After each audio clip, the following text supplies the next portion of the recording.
मुझे याद है एक दफा मुझे उन्होंने बुलाया और बोला, मासी तू की कम कर दी है। तो मैंने गुरुजी को बताया, मैंने कहा गुरुजी मैं ज्वेलरी तक कम, डायमंड्स इस तरह कर दिया।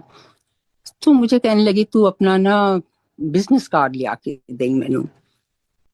तो मैंने कहा अच्छा जी। दूसरे दिन मैं जब दोबारा गई तो मैंने अपना बिजनेस कार्ड उनके हाथ में दिया। उन्होंने हाथ में ऐसे पकड़ा और साइड में रख दिया। उसके बाद संगत जी, मेरे खामों में, नॉट दैट, उधर बैठना तो उनकी एक कृपाएं ही हमेशा मांगते थे, कभी नहीं मांगा कुछ।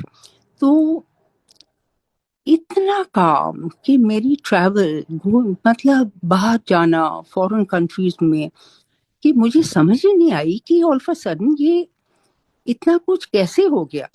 पर फिर ख्याल आया कि ये तो गुरु जी की कृपा ही है, इसके बगैर तो कुछ हो ही नहीं सकता।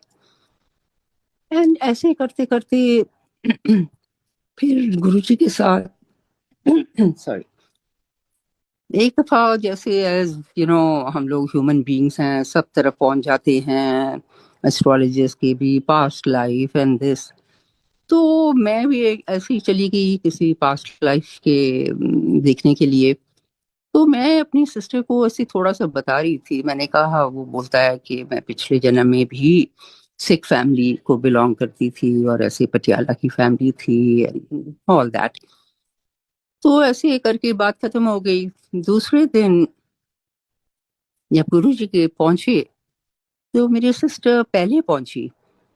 तो गुरु जी ने उसको कहना शुरू कर दिया कि कुकी आंटी, वो मनिंदर किथे है, मनिंदर किथे है। तो वो थोड़ी कंफ्यूज्ड हुई, तो उसने पूछा, गुरुजी आप किसको बुला रहे हो। तो गुरुजी कहते, मैं ना मासी नु बुला रही हूं।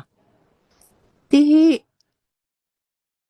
जब मैं आई तो मुझे ये कहने लगी कि तुझे पता है गुरुजी ने ना तेरा प्रीवियस जन्म का नाम लेके तेरे को बुलाया है।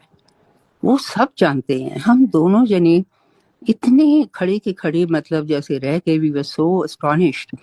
पर उस टाइम पे संगत जी कुछ इतनी ज्यादा समझ भी नहीं थी। तब हम खाली ये चीजें देखते थे और हैरान भी होते थे। पर वो टाइम और अब का टाइम में जमीन आसमान का फर्क है। मैं आपको बताऊं, जो गुरुजी ने उस टाइम चीजें दिखाई, आज उसकी रियलाइजेशन 100 टाइम्स मोर है।